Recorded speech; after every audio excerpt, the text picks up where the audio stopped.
Hello दोस्तों आज हम बात करेंगे सोर्सेज ऑफ इनकम के बारे में। और दोस्तों इसमें मैं आपको एक्सप्लेन करूंगा एक एक करके different type of sources of income.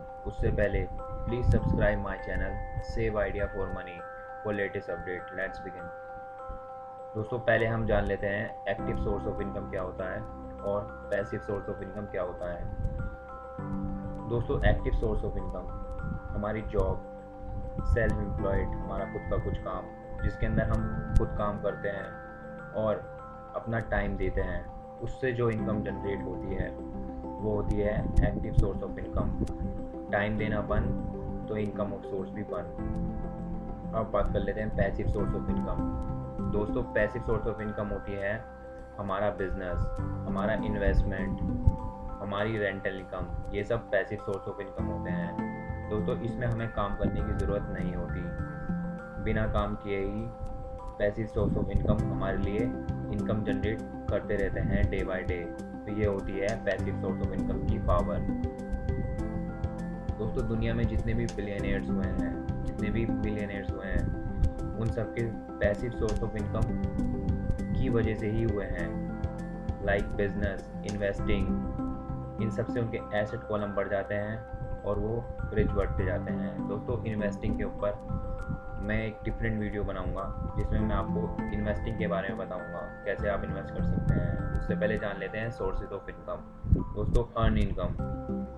दोस्तों जो अर्न इनकम होती है वो हमारे वर्किंग से आती है, मतलब जो हम जॉब करते हैं 9 to 5, उससे जो हमें इनकम जनरेट होती है वो होती है अर्न इनकम। अब बात कर लेते हैं प्रॉफिट इनकम के बारे में। दोस्तों जो प्रॉफिट इनकम होती है वो हमें किसी प्रोडक्ट को बेचकर या सेल कर मिलती है। मान लिया मार्केट में हमने कोई प्रोडक्ट सेल करा और उस सेल से जो प्रॉफिट जनरेट हुआ या जो प्रॉफिट हमें मिला वो हमारी प्रॉफिट इनकम है उस प्रोडक्ट की।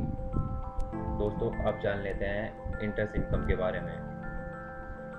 दोस्तों इंटरेस्ट इनकम तो आप सब लोग जानते ही हैं। जब भी हम किसी को कोई पैसा, अपने रिलेटिव्स को या फैमिली मेम्बर्स को कोई पैसा उधार देते हैं, उसके बदले जो हमें ब्याज मिलता है वो होता है इंटरेस्ट इनकम। अब बात कर लेते हैं रेसिडुअल इनकम के बारे में। दोस्तों इसको मैं आपको एक एग्जांपल से समझाता हूँ। मान लिया एक वर्कर है, उसने एक मकान बनाया, उसको मकान बनाने के लिए कुछ पैसे मिले, वो हो गई नॉर्मल जॉब।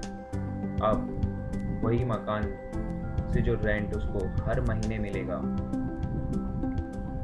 वो उसके लिए रेसिडुअल इनकम कहलाएगी। मतलब कि एक बंदे ने मकान बनाया और उसको उस मकान बनाने के पैसे मिल गए, बट वो मकान का रेंट उसे हर महीने मिल रहा है बिना काम किए, वो है रेसिडुअल इनकम। अब बात करते हैं डिविडेंड इनकम के बारे में। दोस्तों इसको मैं आपको एक एग्जांपल से समझाता हूँ। दोस्तों स्टॉक मार्केट में जो बड़ी बड़ी कंपनी होती हैं, उनको जब कोई कैपिटल गेन होता है या फिर उस कंपनी को प्रॉफिट होता है कुछ टाइम के बाद, तो वो क्या करते हैं, वो उसको डिविडेंड की फॉर्म में अपने प्रमोटर्स या फिर इन्वेस्टर्स को बांट देते हैं। दोस्तों हर कंपनी की डिविडेंड यील्ड या डिविडेंड देने की जो इनकम होती है वो अलग अलग होती है, तो इसीलिए डिविडेंड इनकम भी एक बहुत ही अच्छा सोर्स है पैसिव इनकम सोर्स का। अब हम बात कर लेते हैं रेंटल इनकम की। दोस्तों जो रेंटल इनकम है ये सब आप जानते ही हैं। जो हमारी इन्वेस्टमेंट है प्रॉपर्टी में, उससे जो हमें रेंट मिल रहा है हर महीने, वो हमारी रेंटल इनकम के अंदर आती है।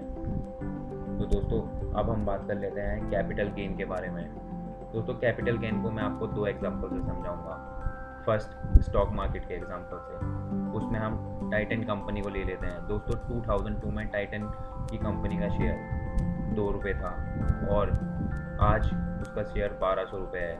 तो आप समझ ही सकते हैं कितना मार्केट बड़ा है और उससे कितना कैपिटल गेन हो गया। दूसरा एग्जांपल, एक प्रॉपर्टी मैंने 1 करोड़ रुपये में ली और कुछ साल बाद वो प्रॉपर्टी मैंने 1.5 करोड़ में बेच दी, उससे मुझे 50 लाख का कैपिटल गेन हो गया। अब बात करते हैं रॉयल्टी इनकम की। दोस्तों जो रॉयल्टी इनकम होती है वो बेसिकली हमें कैसे मिलती है। मान लिया ये एक ऑथर है, इसने कोई बुक लिखी और उस बुक को अमेज़ॉन बेचना चाहता है अपने अमेज़ॉन स्टोर पर, तो उससे जो इनकम जनरेट होगी वो रॉयल्टी इनकम होगी इसके लिए, ऑथर के लिए। तो दोस्तों, आपको मेरी वीडियो अगर पसंद आई हो तो लाइक करें, शेयर करें अपने दोस्तों के साथ, कमेंट करें अपने दोस्तों से। Please subscribe my video, save idea for money. Thanks for watching.